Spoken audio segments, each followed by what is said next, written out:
Now that free agency is over, let's get real. Let's do our first real-time mock draft right here on Locked On Jaguars.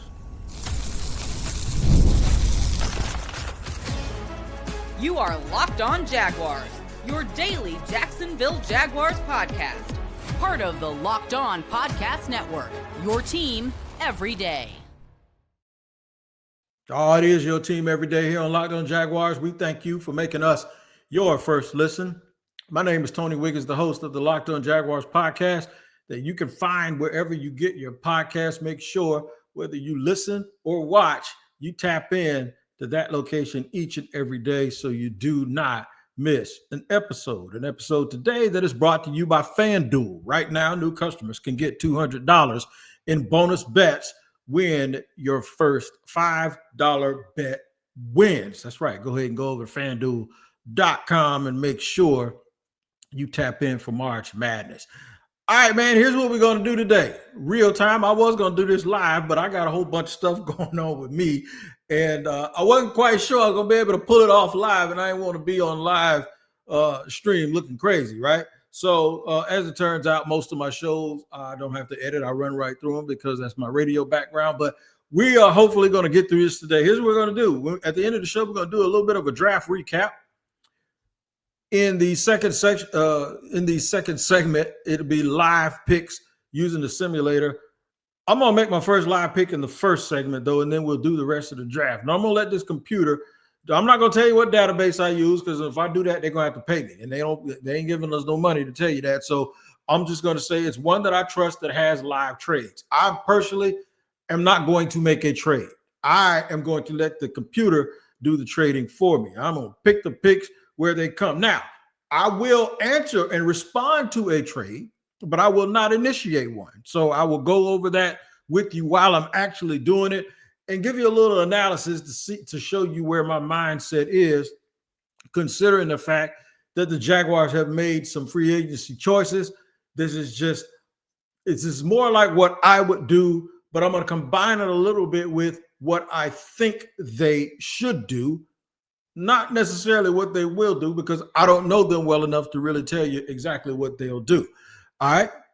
So that is me explaining right now in the first segment what this mock draft strategy is going to be like. We know that the Jacksonville Jaguars signed two offensive linemen, Pat McCarry and James Hainsey. That's at least your center and probably your right guard, unless they're going to upgrade over Ezra Cleveland. And put McCarry at left guard where he played most of last season, and then go for another right guard if one of them happens to, quote unquote, become available. I am not expecting this to go the way a normal draft would go because the computer has no idea what the other teams are going to do. But for the sake of the fun of this show, that's what we're going to do. We're going to use this computer that has simulators, and I hope to God it doesn't freeze up like it has done a couple of other times with us. The Jaguars, as it stands, they're picking 5th, 36th, 70th, 80th, 106, 126. 107, 126, 142, 160, 182, 194, and 221. So they got a lot of choices. The Jaguars are going to have a lot of choices here. It's 11 draft picks, and they've saved some spots on their roster for what they anticipate guys being available at certain positions. That's something that James Gladstone did give us, even if he gave it to us accidentally, that they just couldn't keep signing guys in free agency, but they had to leave room for these guys to be onboarded and come in and make contributions. All right. So I may get to more than just the first pick in this first segment because I'm ready to go now, man. I'm ready to do it. I'm ready to get started. We're at the 4-minute mark, so maybe we can get through two, but I know we'll get through at least one. We're going to go faster in segment number 2. So let's try to get 2 of these picks in. Bear with me. Of course, the draft is now started, and the first pick was Abdul Carter. Abdul Carter was the first pick, and then it was Shedeur Sanders. After that, it was Cam Ward to the Giants, and then Mimbu, the offensive lineman out of Missouri, at right tackle, and I think that's just about right. I know who that leaves. We got 2 trade offers. All right. We have 2 trade offers. One is from the Dallas Cowboys. It involves a 2026 first and a third. We ain't doing that because we're gonna get off that. We ain't gonna even worry about the Cowboys with that little trade right there. All right. So we're gonna move on past the Cowboys trying to fleece us for next to nothing, because that is exactly what that is. Trying to fleece your man T Wig here on draft night. Now, I will give you the outlook of who is available. Travis Hunter is available. Mason Graham is available. Will Campbell is available. Teteroa McMillan is available. The second trade offer I got, I did not like that one either. That one came from the Chicago Bears. I did not want to move back to 10, and I don't want to get off this pick anyway. I know a lot of people want Mason Graham. I think Travis Hunter is too good to pass up. He gives you electrifying playmaking ability on offense and defense. The Jaguars just chose Travis Hunter with the first pick in the T-Wig mock draft right here on Locked On Jaguars, and it is rolling on through until we get to the second pick for the Jacksonville Jaguars. Now, why did I take Hunter? I took Travis Hunter at that position because you can never have too many corners. I think right away he sets up as your best corner. I play him outside, or if you want to play Jordan Lewis outside and Travis Hunter in the slot, I start him at corner. Jarian Jones allows them to have a lot of flexibility to rest Travis Hunter if the game goes a certain way and flows a certain way, limit him on defense. Therefore, you'll have him out there with Diami Brown and, of course, Brian Thomas Jr. making this passing game super, super dynamic. I look forward to him getting first quarter snaps on both sides of the ball, spending the majority of his time initially at corner with a special design for some plays to let him touch the ball 3 or 4 times a game by design. And then if the game goes a certain way and it gets critical, him being in the game in critical situations. So I have gotten now to round 2. I will tell you who is on the board, but the Patriots have offered me a 7th round pick to move up 2 slots. Not doing it. See you later. Get out of here. I'm not doing that. So as I look on the board, this board is full of potential and full of talent. The running backs are still there with the exception of Ginty. Donovan I'm going to screw this name up. Donovan Ezeruaku, the pass rusher from Boston College, is sitting there. I will get back to him in just a second. Donovan Jackson, that left guard, man, that I keep talking about how much I love Donovan Jackson. And then Arianti Ursary is still there. Also still there is Darius Alexander at number 42, a big-time defensive lineman.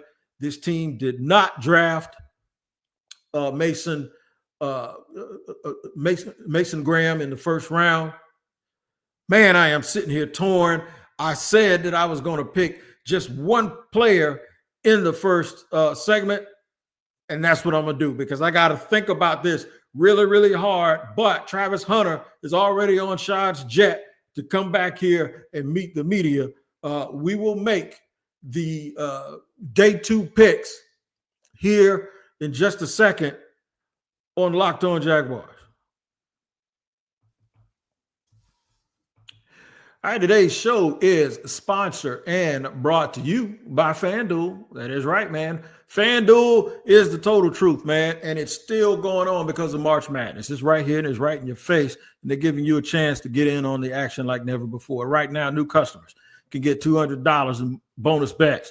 Win your first $5 bet wins. That's $200 in bonus bets. Win your first $5 wins. Now, you can bet on and wager on anything like buzzer beaters. And while the game is still going on, you can tap in and make sure that your team can hit the last 3-pointer. I tell you what, I love picking my favorites. I got eyes on a few underdogs this year. One of them's UConn, even though they haven't played real well this year, but they're still champions and they know how to get it done.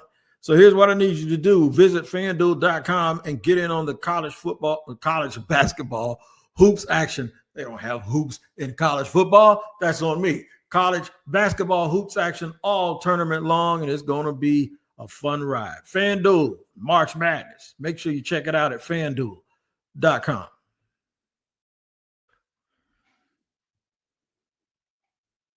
Tony Wiggins back here with the mock draft, the first mock draft post free agency mock draft. I got a tough choice to make, man. I got a real tough choice to make because I love me some Donovan Jackson.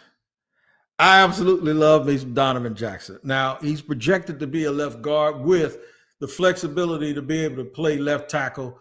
He's a big man. He's 6'4", 330 pounds, moves his feet very well. And I know if Big Bo is in that room right now with Gladstone, they're sitting there saying, man, we could really, really address the left side, the depth on the left side, the competition on our left side. This guy could compete with both Walker Little, and he can also compete with Ezra Cleveland. I think he probably wins the left guard spot if they take him. He's another young, big, strong, physical football player. But I'm going to go against the grain here. I know y'all think I'm crazy. I'm going to get the dude whose name that I can't even pronounce. I'm going with Donovan Izu. How do you say this? Easy Ruaku.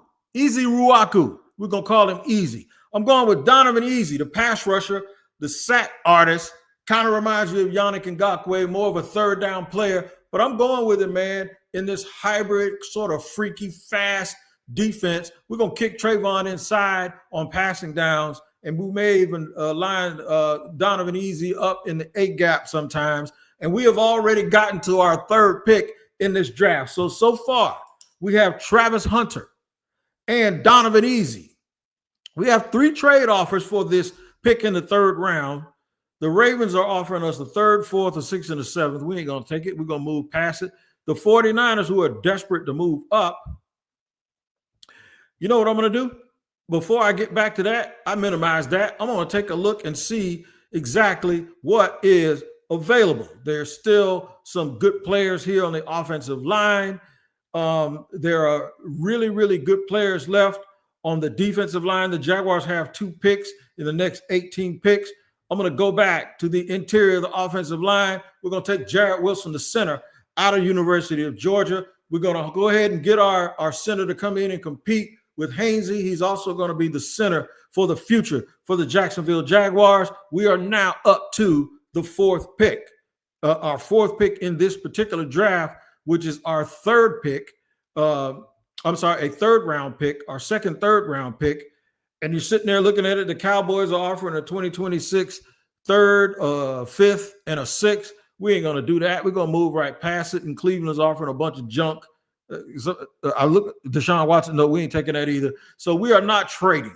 I don't like trading when it doesn't make a whole lot of sense.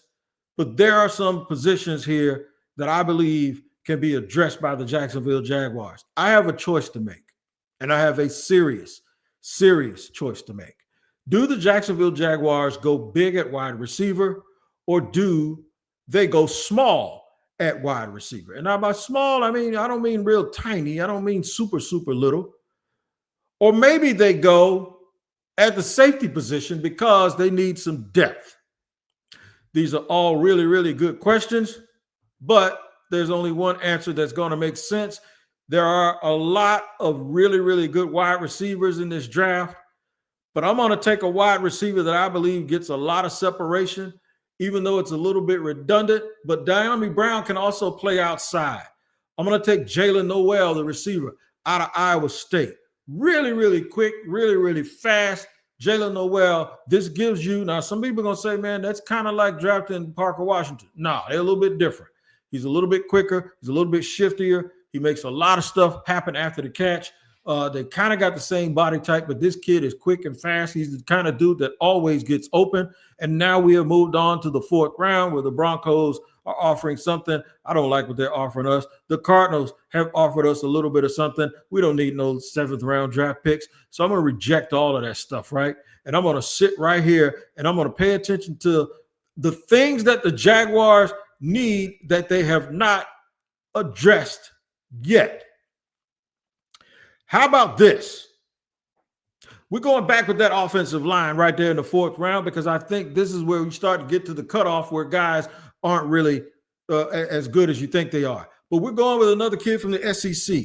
How about Emory Jones to compete at right tackle for us? That's what we're going to do. We just went with Emory Jones. So far, the Jaguars draft looks like this: Travis Hunter, Donovan Easy, Jarrett Wilson, Jaylen Noel, Emory Jones. And we are now getting into, we're at pick number 126. That is another 4th round pick for the Jacksonville Jaguars.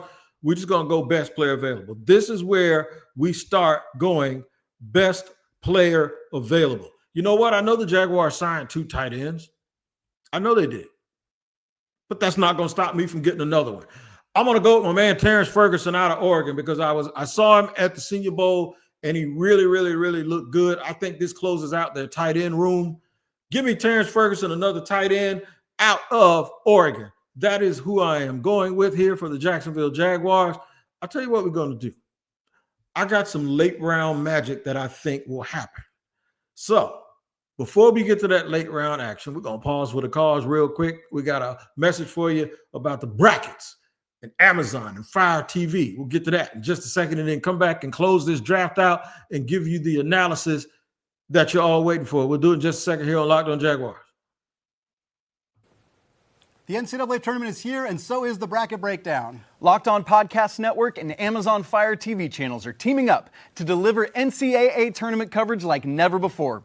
Watch studio shows featuring former players and Locked On's local experts as they guide you through every upset, buzzer beater, and bracket matchup. Stream it all for free on Amazon Fire TV channel. Search Bracket Breakdown to see it all for free. It's your team every day.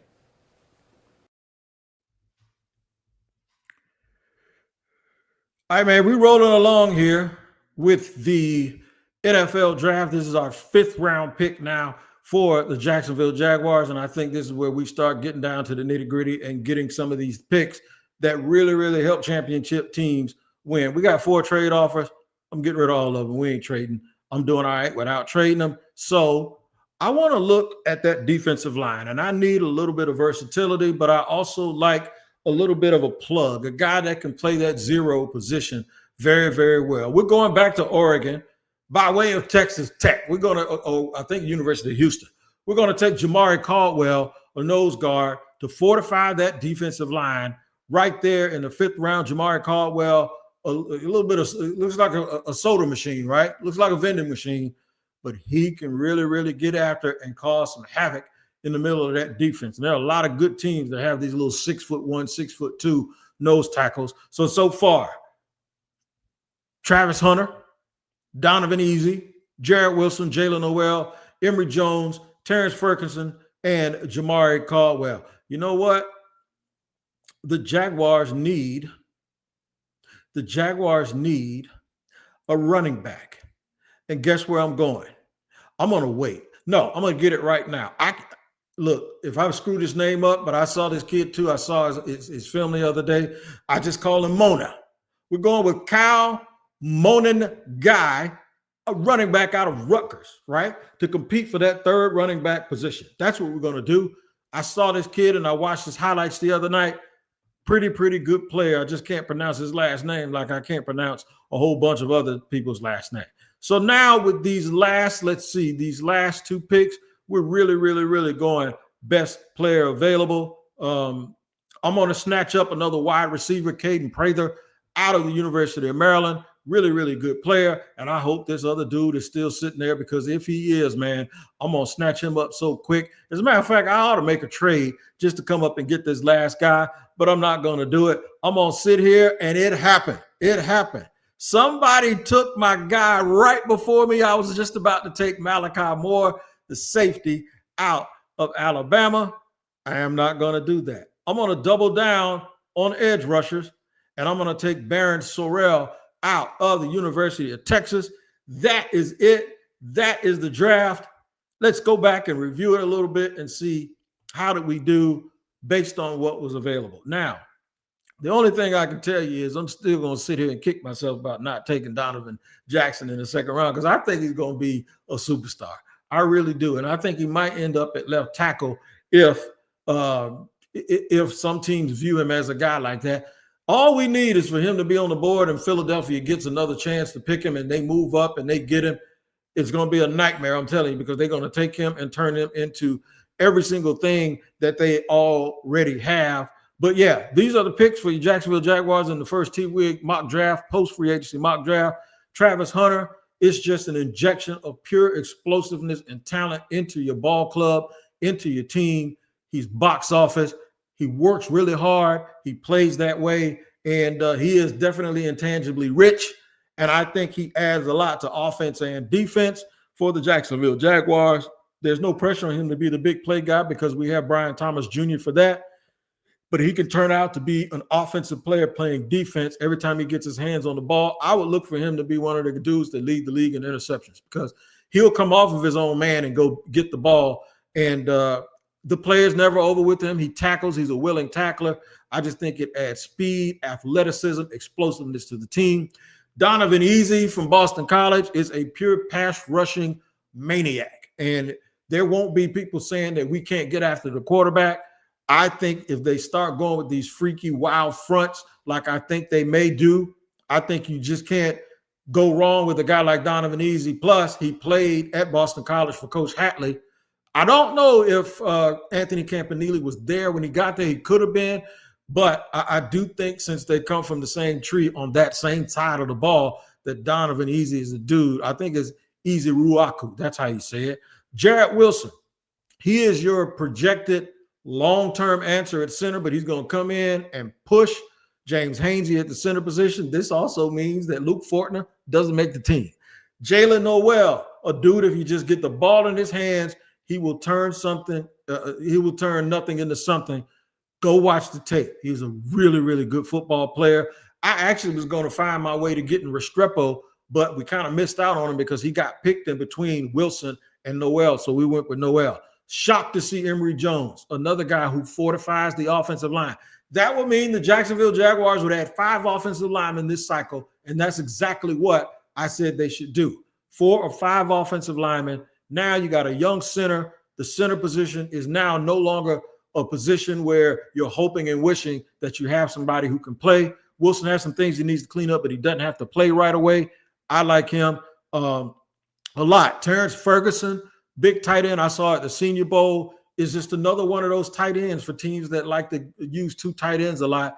He can block, he can catch, he's big, he's physical, he's all tatted up too, man. So I really, really like him as a football player. Jamari Caldwell, that's a need, but it's a big need because it is a guy who's a run stuffer, who's 330 pounds, who can cause some ruckus inside. Then you get Kyle Monenjai, I believe that's how you say his name, running back out of Rutgers. Of course, the pedigree up there is his coach coached in the NFL for a long time, so he is used to the NFL. Greg Schiano, he's used to NFL-type coaching. Kaden Prather, developmental wide receiver, see if he can make the roster. And Baron Sorrell, who I really, really like, looked really, really good at the Senior Bowl. He goes about 6'3", about 250, but the Jaguars don't have a whole bunch of edge depth on this team, and he'd be another nice little piece for the Jaguars to have. I hope y'all enjoyed it. We're going to do this more as it goes on, but that is the real draft. I was the only one who had control. There was only me. I was the only human. The rest of it was all computerized. So, you got to take that for what it's worth. But tell me how I did, man. Tell me how I did this time. And I tried to explain each pick, who was on the board, why I did what I did. And hopefully you guys really, really enjoyed that. So a quick recap. Travis Hunter, instant starter. Instant starter, of course. Probably one of your 5 best players from day one. And that is not an exaggeration. Probably one of your 5 best players from day one. Donovan Easy goes immediately into the rotation. He's a 35-40 snap guy coming off the edge, and he is a pass rusher supreme. Jarrett Wilson competes for a starting position with James Hainsey. Poor James Hainsey. That'll be the second time he got his job taken by a rookie if it happens 2 years in a row. I don't think it's going to happen. I don't think it would happen in this case, but I think Jarrett Wilson is definitely somebody that you can work with, comes from a good program, really, really strong, good pass blocker, probably better at the pass. I believe the scouting report said he's better at the pass than he was at the run, but he is still a very, very active technician who knows how to get after it. Jaylen Noel, man, I'm telling you, he might be another one of those dudes that you look back and say, damn, we got him in the 3rd round of the draft. Not a big receiver, not the type that you think that they may go after, but I guarantee he'll play in year 1. He really, really does know how to get after. He was taller. I thought he's like 5'8". The dude measured at almost 5'11". So that alleviated any thought from me that he couldn't play. But he is another one of those dudes. You see Liam Cohen's offense, they love to get the ball in people's hands behind the line of scrimmage, whether it's running backs, whether it's wide receivers. You throw him out there with BTJ, Diami Brown, and you get him. I'm like, who's going to tackle all of these people? And then you add in ETN and Tank. I'm telling you, man, it could be really, really tricky and really, really something. Emory Jones, developmental tackle out of LSU. He played right tackle. Some people project him also to be able to give you a little bit of guard flex, but that's what he can do. He'll compete at the right tackle position. Maybe if he's good enough, and the guy that they signed from the Cowboys, if he's good enough, maybe they then say, okay, Anton, you're going to compete at left tackle, your position you played in college. You're going to compete over there with Walker Little. We're going to use these 2 guys at right tackle. So now you start to spread the wealth a little bit on that offensive line. You start to spread the wealth and move things around a little bit. And remember, you have that versatility with Patrick McCarry to play all positions on that line. So now you have versatility, you have youth, you have strength, you have athleticism, guys that can move their feet and get out in the running game and block in space. Terrence Ferguson wasn't necessarily a need because they have 3 tight ends on the roster, but when you play a lot of 2 tight ends and a couple of the guys they have 1-year contracts, it's good to always be able to fortify that with a guy who comes from a good program. Another pick I really like here is Jamari Caldwell, who's a run stuffer, who really, really moves side to side and can really have lateral movement, and he does get a little bit of push, and he just knows how to play the run. 6'2", 335 pounds. Kyle Munninjai will compete for the 3rd running back position. Kaden Prather, a depth wide receiver. You take a good hard look. If you're going to keep 6, he might be able to make it. And then Baron Sorrell, who I think could make this team as an edge rusher and probably a guy who could play some special teams. I hope y'all enjoyed it. I enjoyed doing it. We're going to do it again, though, as things continue to progress and as the winds blow little news and nuggets our way. Make sure you guys tap in and check out all of these prospects on Locked On NFL Draft with Damian Parsons and Coach Keith Sanchez. They do a really, really good job. They're the best in the business.